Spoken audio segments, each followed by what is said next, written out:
Like, I think when that happens, now we're talking about trillions of dollars of demand, which will make the small billions of dollars that all these Bitcoin treasury companies are buying, it'll make that look tiny. It's about the global money supply growth. And US money supply has grown at 7% a year on average for the last 53, 54 years since we went off the gold standard. Every year, people are running up on an incline on the treadmill with a 7% inflation rate, debasing their hard earned savings. And that's why gold has been a store of value for 5,000 years. And that's why Bitcoin increasingly now is becoming the desired store of value in the world. Guys, welcome back to the show. Today, I'm here with an amazing guest, co-founder and managing partner at Bitcoin Opportunity Fund. David, how are you doing today? Hey, Mauricio, great to be with you. Thanks for having me. It's a pleasure. We had a fantastic chat off camera, so thank you so much for finding time and sharing your experience with us. But for those people that don't know you, do you mind to give us an intro and tell us a little bit about yourself? Yeah, sure. So I'm David Foley. I live outside of Boston, Massachusetts, co-managing partner of the Bitcoin Opportunity Fund with James Lavish. Grew up outside of Boston, went to college and business school here in the Northeast, and worked in New York City for about 7 years in investment banking in the beginning part of my career. And then for the past 20 some odd years, I've been in the hedge fund space up here in Boston. You know, everything from a growth stock investor to a value investor and distressed debt investor, and then was a gold and silver investor for a long time. Came over to the Bitcoin space kind of about 6 years ago. I've been investing in this space since that time. And again, James and I started the Bitcoin Opportunity Fund about 3 years ago. And we invest in public and private companies in the Bitcoin space. And so very excited about the outlook for this asset class. We are very lucky to have you. I would like to dive into it if you don't mind. And what is wrong with our financial system? Wow, geez, it's a great question. And again, shameless plug for Larry Lepard, who is part of our Bitcoin Opportunity Fund, who wrote The Big Print. I think his book is one of the more outstanding ones of recent that explains that exact question, the history of inflation and money and monetary debasement, and why gold has been a store of value for a long time, and how Bitcoin is really the future growth driver of store of value technology. To me, it's all about greed, you know, man and woman's greediness, man and woman's desire for control. A lot of institutions will lie. I think governments throughout history have lied to us. You know, you're even seeing that in modern times. I mean, look at the whole uproar on Twitter over the Epstein files and what's being disclosed and what's not. And look how we get into these wars and what have you. And what happens throughout history is credit cycles happen because governments usually get arrogant and lie and lead to things like war, and then the deficits ensue and they're forced to print money. And to us, to simple answer your question, I think, you know, inflation is not 2 to 3% like CPI would tell you. I subscribe to the Austrian school that it's about the global money supply growth, and US money supply has grown at 7% a year on average for the last 53, 54 years since we went off the gold standard. And to me, that's inflation. And so every year, people are running up on an incline on the treadmill with a 7% inflation rate, debasing their hard earned savings. And that's why gold has been a store of value for 5,000 years. And that's why Bitcoin increasingly now is becoming the desired store of value in the world. So I don't know if that gets to your question, but that's in a long-winded way how I think about it. Thank you. I call it CPI, by the way, because, you know, it's definitely not something I believe into it. And also there is shrinkflation on top. And how do you think Bitcoin is gonna help us, is gonna save us from this mess? Well, I think it's the same way that gold has been a store of value. You know, people will call gold a barbarous relic, or, you know, Warren Buffett used to say it's a goose that doesn't lay eggs. It doesn't generate cash flows the way stocks do. But the reality is gold has kept up with stocks over time, and gold has been a preferred store of value dating back to ancient times. Even Article 10 of the US Constitution mentions only gold and silver as money. So the founding fathers in the United States even worried about the history of money and debasement. And I think Bitcoin is just kind of the newest form of that. The way we all dropped our landline phones in our homes to go with just digital technology of mobile phones as our primary communications device, Bitcoin is that new modern day version to gold being a landline technology. So gold is analog sound money, and Bitcoin is digital sound money because of its portability. Bitcoin, its decentralized nature, its open source, open ledger and transparency, and so many other benefits. My view is that the young drive the future. Sure, the boomers have the money but the young define the rules, right? We saw that in the United States history in the 1960s with the young protesting, the hippies protesting against the Vietnam War. That drove the change. That ultimately drove change in government. That's where the power comes from. And what I observe is a lot of 20 to 35, 40-year-old group of people in the world seeing and waking up to this, understanding this concept of devaluation, debasement, and Bitcoin being the future. That's why I'm highly confident in where this asset class is going. I completely agree. I like how you say, because at the end of the day, gold is not going up. It's the dollar is going down. Actually, Yeah. gold has kept its value quite nicely. 100 years ago, you could go to a tailor and have a suit made for an ounce of gold. Today, guess what you're going to buy for an ounce of gold? You got a tailor suit. Then do you see Bitcoin as a store of value, as a currency? It's a bit of both. What do you think? I see it as a store of value right now. I think in due course, though, it will become a currency as well. I think that may take time, like over a decade, because of the volatility. People will denounce it as a currency, but because of its divisibility with satoshis and so easy to do that from your phone and technology and wallets, as opposed to gold was hard to take gold bars and lug them around, or even gold coins in your pocket, and you can't shave off pieces of your gold coin.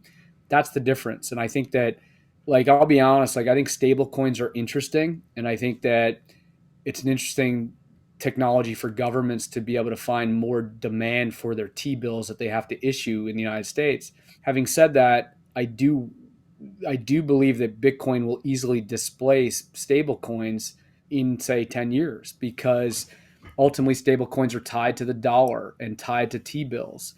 And you're not really going to need to run to dollars to store your value. Ultimately, I think even people in the third world will wake up and realize that Bitcoin is their better store of value than a stable coin tied to the dollar. So I think the answer is, Bitcoin is already the emerging sound money vehicle, and I think that in due course this is going to become a major sound money vehicle. And I think you'll even see things like Bitcoin bonds that, Judy Shelton has talked about gold backed bonds for a while now. It's not a new concept. Treasury inflation protected securities, or TIPS bonds, have been around in the United States for a long time to protect against inflation risk if you were buying a US government bond. It's the same thing, but tips are tied to CPI growth. What I think people will demand is, say, give me Bitcoin or gold backed US Treasury bonds.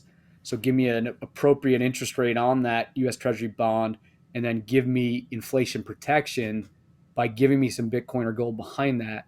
Like, I think when that happens, now we're talking about trillions of dollars of demand, which will make the small billions of dollars that all these Bitcoin treasury companies are buying, it'll make that look tiny. And when that happens, I think then this is on, right? And then when the world is getting really comfortable with this asset class, I do think this turns into a medium of exchange in the next 10 plus years.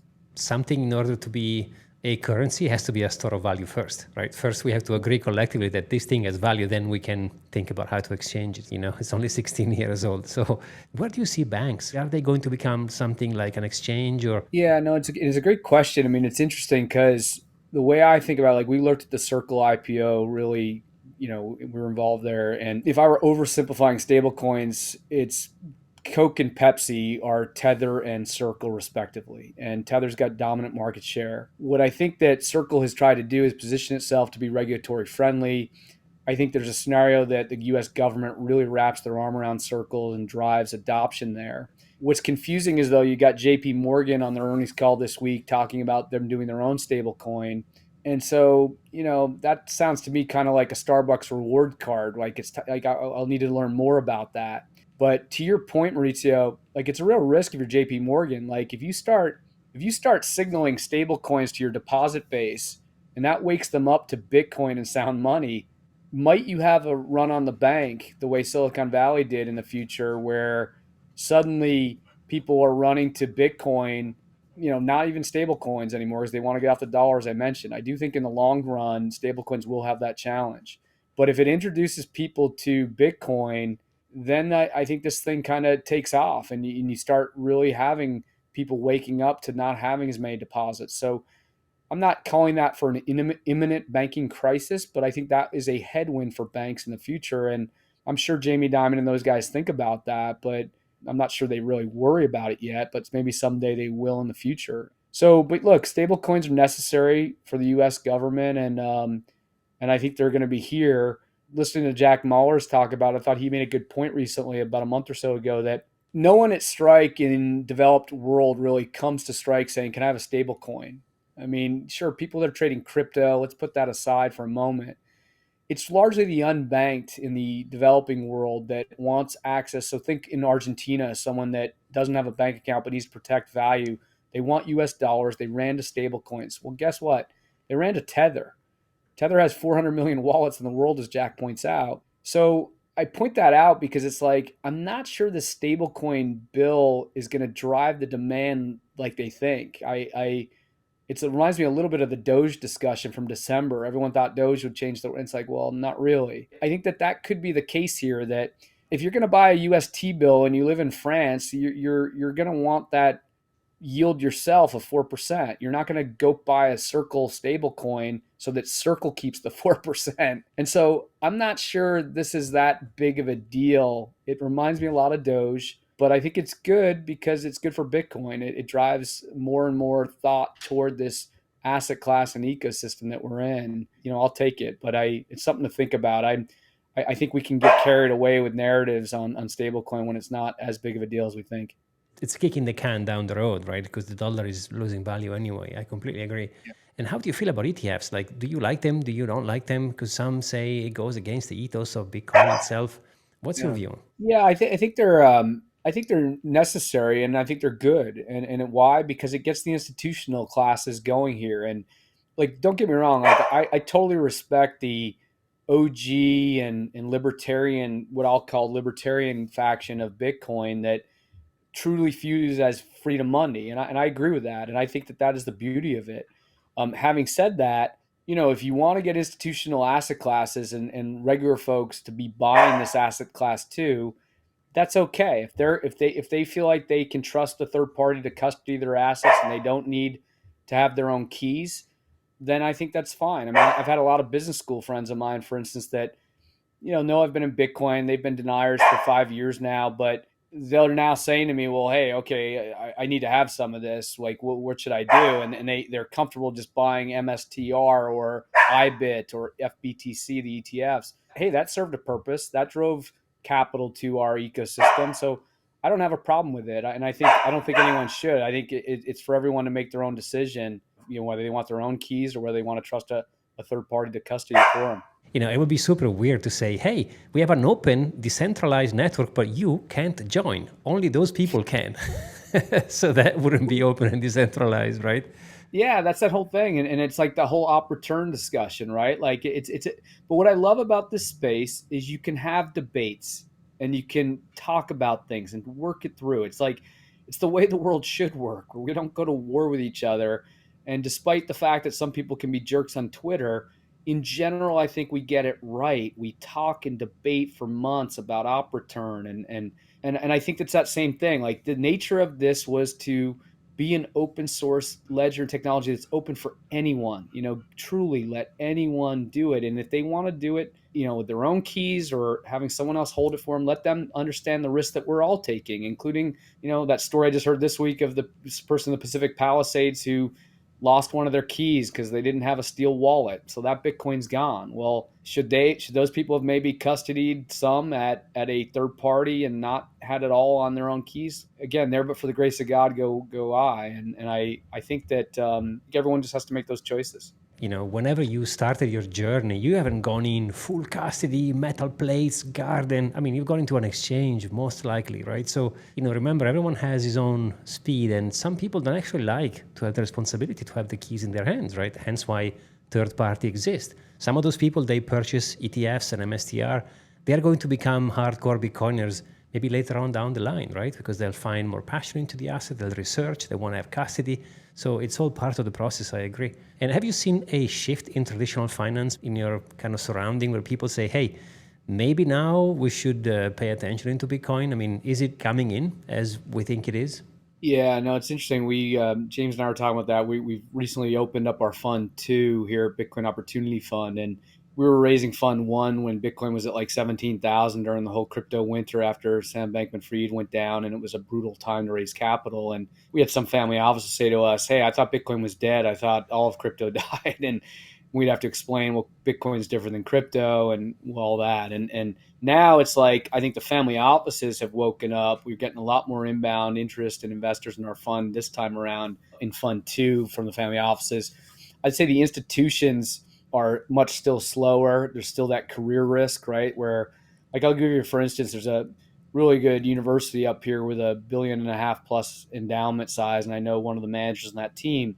And he talked to me and he said, look, he goes, I believe in Bitcoin. And I even own some. He said, but we can't have our university buy it because, we're putting our careers at risk. And so that tells you where we're at, where institutions are still kind of not fully understanding it. And they don't really even own gold, to be honest, because again, gold has been a non sequitur for most of their time. But everyone forgets that from 2001 to 2011, when the U.S. deficits were raging with the war in Iraq and Afghanistan and great financial crisis in '08, gold was up 8x during that period, and some of the gold miners were up 12 to 14x. The S&P 500 was flat for most of that decade at best. So there are periods in time where sound money absolutely trounces your general stock market. And in my opinion, over the next 5 to 10 years, that would not surprise me at all if that same thing repeats. And I think Bitcoin will be the fastest performing and greatest performing asset class in that space. Having seen all this demand coming in from Sailor, from Bukele, from now Bhutan, and all those places, company, countries, nations, do you think we are going to break out the 4-year cycles that we've seen in the past? It's so funny. I was just like literally before bed last night at 10 o'clock. I was just having this conversation with another Bitcoiner in this space, and we were talking about that the 4-year cycles. Like, why does it need to repeat? And is it really a 4-year cycle, or is the 4-year cycle been tied to 4-year presidential elections in the United States? That because it does magnify that, or reflect that, and mirror that rather. The answer is possible that 4-year cycles continue, and it's tied to presidential elections and what have you, or having cycles that it's tied to. You could point to all sorts of things. Having said that, I think there are scenarios though where that 4-year cycle thing does emerge, where we watch kind of this asset class trade on fundamentals. So for instance, let's say next year many people thought that a having the 4-year cycle would kick in, and suddenly you'd have a downturn in say 2027 or something. What if I told you that Trump ends up putting one of the biggest dovish Fed governors in, and the Fed is taking interest rates from 4.25% to 1% during 26 and 27? Might that kind of break that cycle, and suddenly we're watching a global money print, and then inflation take off, and then we get this little flywheel going for 3 more years? I think that's possible too. So, to be honest, to me, it's like a 50-50 bet. I'm not quite sure what the answer is yet, but I see scenarios where 4-year cycles don't start to flatten out, and we start seeing this thing trade up in ways that we can't imagine. With maturity of the asset, volatility is going to diminish anyway. So we've seen it with gold as well. When the ETF was launched, I think it was 2004. Ever since, it was way more volatile back in the days, and now it's mellow per se. And Bitcoin also is calming down. I don't think we will see 90% corrections anymore. We will see people taking profits, of course. And do you see companies like Apple and Microsoft and Google coming in this thing, or do you think they might stay quiet and acquire company? I think that they eventually will come in out of necessity, but they'll be late. And I think you saw that with the Microsoft vote last year, where Saylor was supposed to present to the Microsoft board, then they didn't. They only gave him like 3 minutes or whatever, and he did that little compressed video. You see that in my endowment example I just mentioned before, where these big U.S. endowments with $1.5 billion plus of capital, some of the members see it, but they're afraid of their career risk. I think that that's what's going on at Apple, is that the boards of the world, the management, are afraid to be embarrassed if they do that, and that they'll be perceived as renegade and not focused on just selling iPhone widgets and what have you. But I think out of necessity, they will come in eventually, whether that's 5 years from now or whenever we get into a bit more of a hyperinflationary environment. I think you'll see a lot of people. And by the way, if you go back and look at the '70s, that same thing was playing out too. It was, you can find things, if you probably Grok and that could even outline it for you, of companies that were deniers of gold, and then ultimately their treasury teams were adding gold by the mid 70s because of the hyperinflation going on during that period in the world. So I think it'll play just like the 70s, and probably in a handful of years you're going to start seeing some major Apple type companies buying in, even with just 2% of their assets or something. Indirectly, like they've done with the dot-com bubble, right? Whenever they acquire a bunch of companies, like Facebook purchased Instagram later on, same as LinkedIn, it's been bought by Microsoft. They let them do their thing, and when they saw it was successful, since they have a pile of cash, it might be more convenient to buy them after instead of doing the troubles and building things. I completely agree. No, that's a good analogy. I like that one you just painted there. And do you see a use case for crypto? Yeah, I do. I mean, I think right now there's no doubt that the rails are pretty fast there. And so right now I see venture capital that's really flowing into that space. I think there's a lot of challenges to it personally. I don't think it's a sound money technology, any of them. And I feel like most institutions that I talk to that invest in crypto, they even admit that to me, that Bitcoin is the only store of value and sound money here in the space.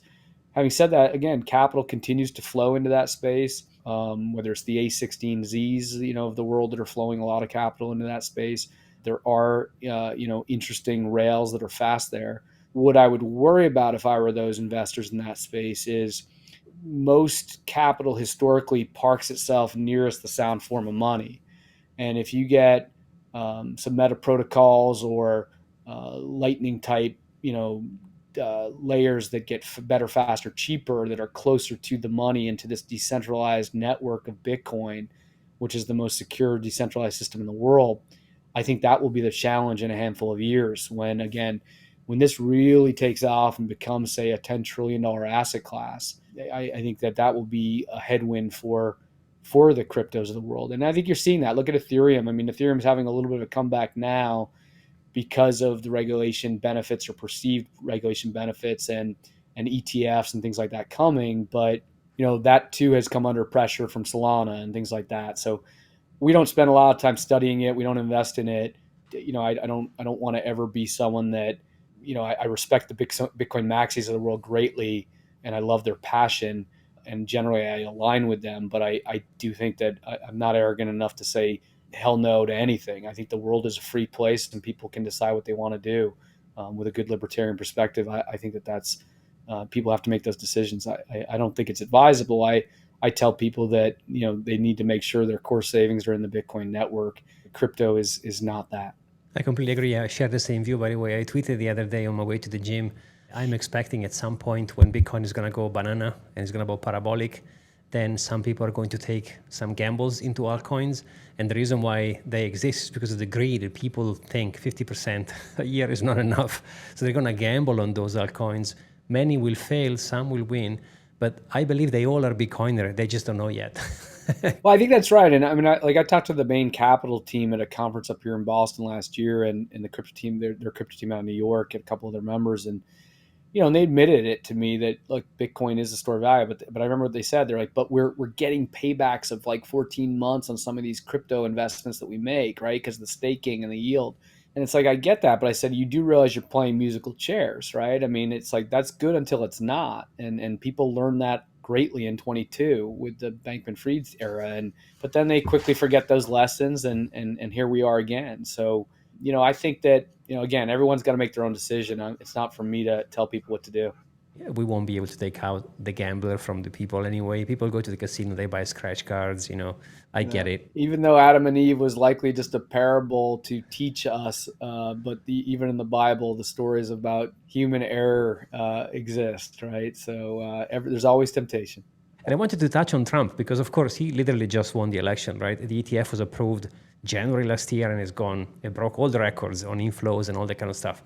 So now technically we should see a positive wind in our favor because all those barriers, blockers made by the previous administration seems like they're going away. Are you expecting more price appreciation because of all the things that the new administration is going to do in favor of Bitcoin and crypto? Yeah, I mean, I think that it comes in waves, right? I mean, I think that there's no doubt. Let's just do the timeline of the last, I guess 15 months or so, or sorry, last 9 months or so, and Trump wins, and that was a catalyst. And then, the SBR discussion was a catalyst in Q1. And then, the Big Beautiful Bill and the Stablecoin Genius Act was a catalyst. Why? Because Big Beautiful Bill was showing that deficits are going to go even higher. And I think that's probably been the biggest mover of gold and Bitcoin lately. So I think that, there'll always be something that's driving it. To me, what the real driver underneath is this creeping debt deficit issue that's not just a United States problem, it's a global issue. And I think more and more people are waking up to the fact that we are in one of these 2001 to 2011 cycles, like I talked about, with gold being up 8x during that period because US deficits were growing, the war in Afghanistan and Iraq was raging, and then the great financial crisis happened and they had to print a lot of money.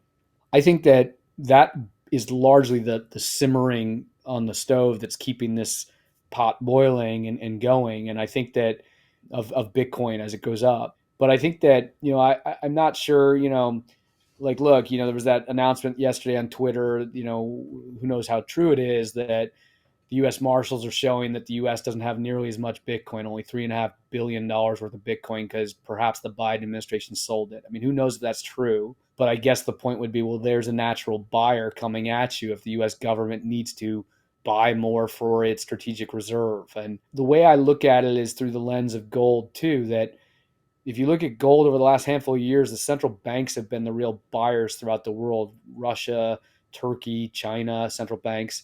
Only now is the West waking up to it. For instance, in Q1 of this year, JP Morgan brought back to the United States $4.8 billion worth of gold from London.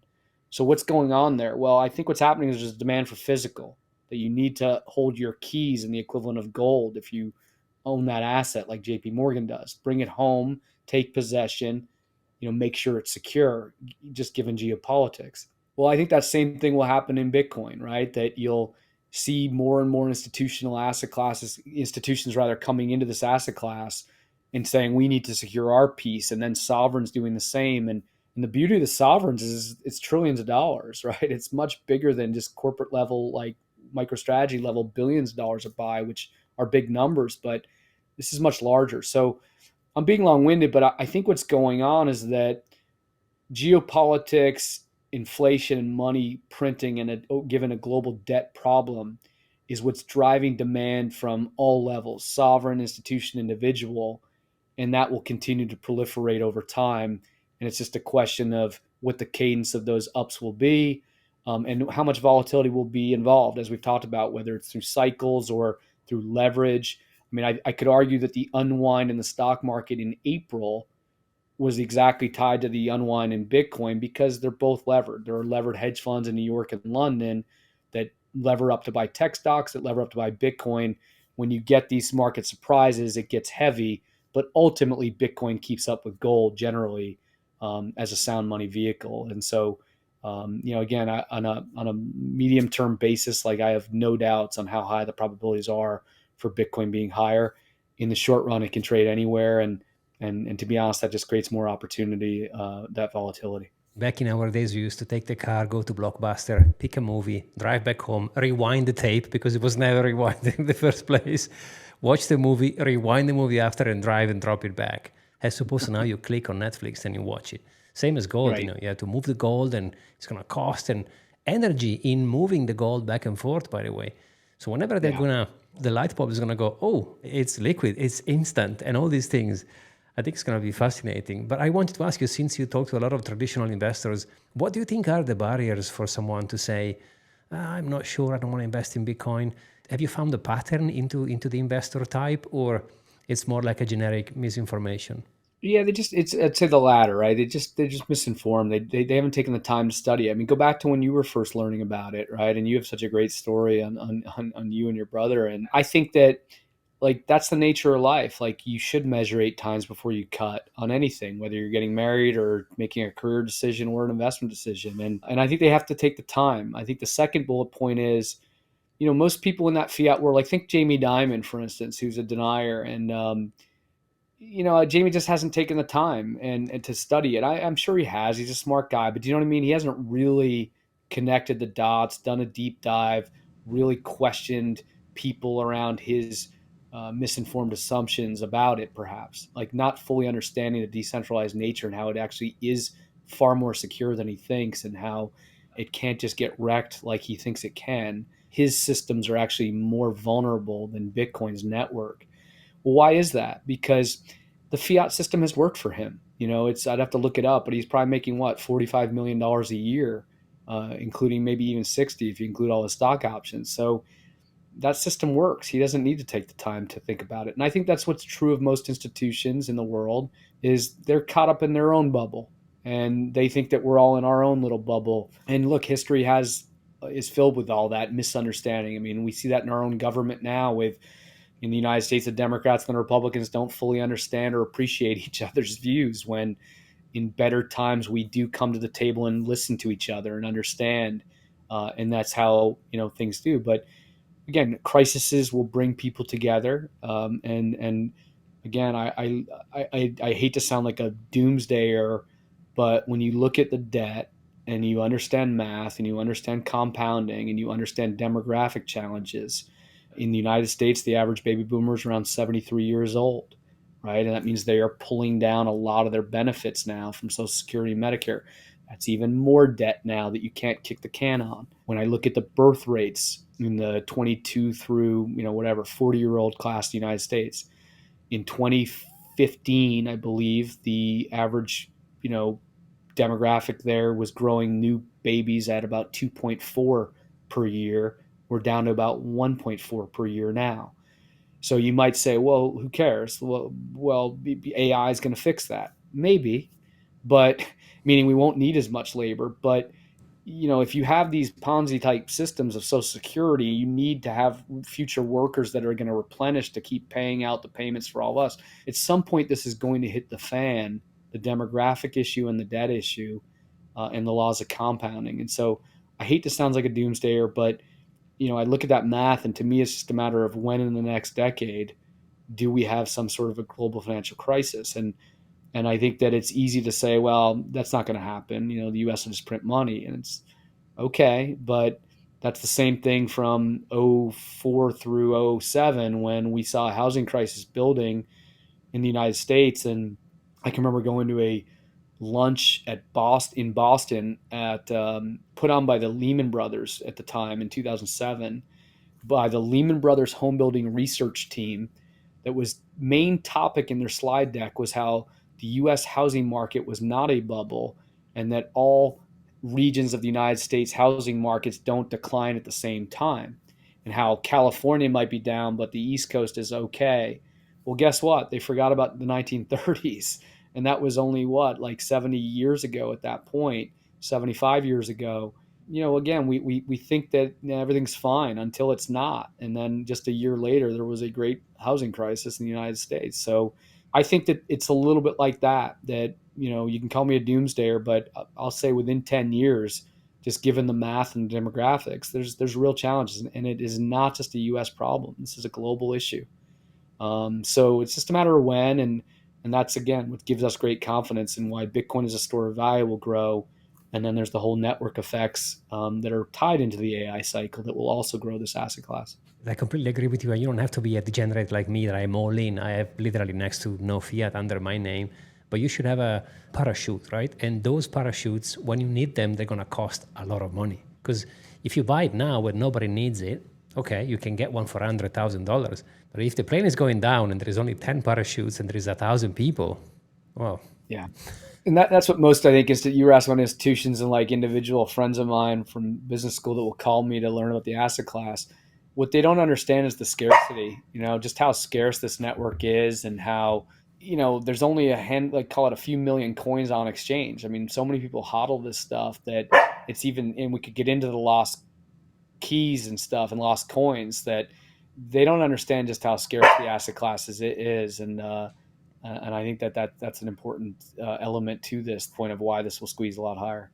You mentioned something super interesting earlier, and you said Bitcoin doesn't give you cash flow. So how do you think they are going to solve this problem? Because people tend to like assets, they give them an income per se, right? But with Bitcoin, you have to either borrow against your asset or sell some of your asset.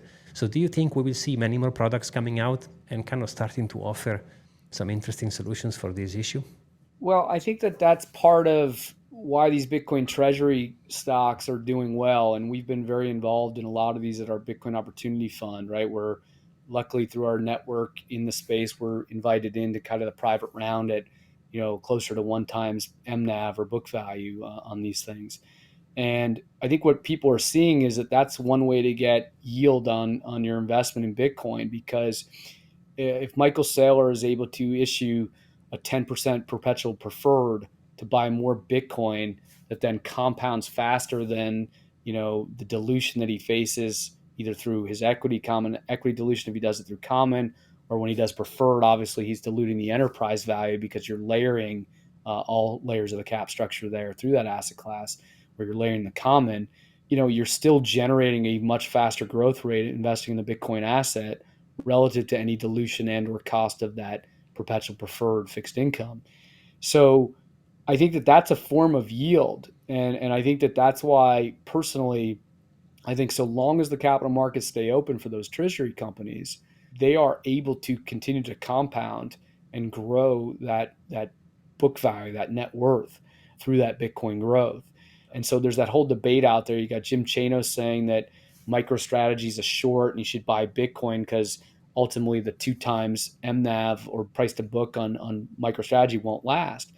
I think what he underestimates, Chanos underestimates, is one that Bitcoin's price can compound faster than he thinks and go way up, which drives that book value of MicroStrategy or the book value to grow and the price to book to actually compress, meaning MicroStrategy is probably trading closer to 1 times book value if you look out 14 months.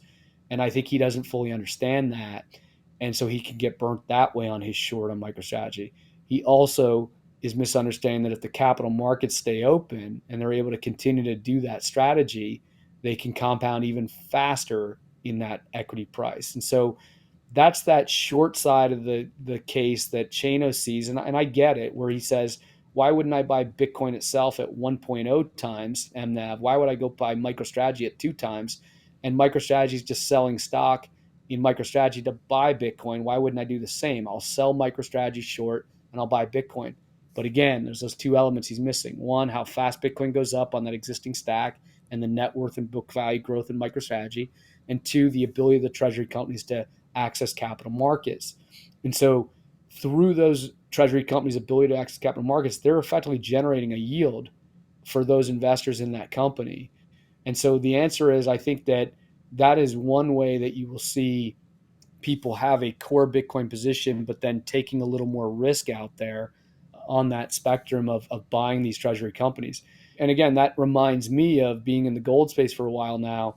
People buy their gold bullion, stick it in the barn, and then they go out and when they think that it's a real gold bull market, they'll buy the gold and silver miners because historically gold and silver miners have a 3x beta to the underlying gold bullion price or silver bullion price. So when they want to take risk or get more yield, so to speak, on their investment in a bull market, they'll start buying the miners. And so that's kind of rhymes to me. And that's how I see this playing out. So, the biggest risk to treasury companies will be what is the direction of Bitcoin price and what happens with their capital markets access. And admittedly, there is, probably a threshold where these things should not trade at a multiple to MNAV. I mean, it's all that whole function of how fast can they grow their Bitcoin yield to, create a flippening to where they can kind of decompress their future price to book, right? How many days or months or weeks it takes for them to grow into back to a 1 times MNAV, said another way. These are the whole things being debated right now in the Bitcoin treasury space. It's going to compound so aggressively because I guess people are looking at Saylor and thinking, what? I mean, I want to do that too. So Yeah. maybe, I don't know if you agree, but maybe those new companies, those yield max companies are kind of competing with altcoins at this moment because maybe the gamble is kind of instead of going and buy a coin, sorry my French, you can go and buy MSTY, MSTR. I think it's a very astute observation, Maurizio, and a good point. That it certainly is kind of probably taking some of the thunder away from the altcoins. And again, that reminds me of what you and I talked about earlier. That's why I think ultimately Bitcoin continues to grow to say a 5-10 trillion market cap. I think that you're going to see more and more of that crypto at risk, right? That this becomes the main draw, the main ecosystem, and then Lightning and other medium of exchange technologies really proliferate and build up. Meta protocols build up around this Bitcoin network that are checking back. Meta protocol is checking back into the security of the Bitcoin layer one, every 10 minutes type thing. I think that's how those things will play out. And indeed, you are kind of seeing that, like you just outlined. I could stay here all day, but I promised you an hour, so I'm going to let you go. Thank you, thank you, thank you. It's been an absolute pleasure having you on the show. Really appreciate you coming on the channel. Well, Mauricio, I appreciate you reaching out to me and making your acquaintance, and I look forward to meeting you in person. And thanks for all you do. Likewise, guys, as always, all the links are going to be in the description, so make sure to go and follow. I love your Twitter account, by the way. Yeah. And thank you so much for watching, guys, and we'll see you on the next one. Cheers. All right, Mauricio. Thank you. Cheers.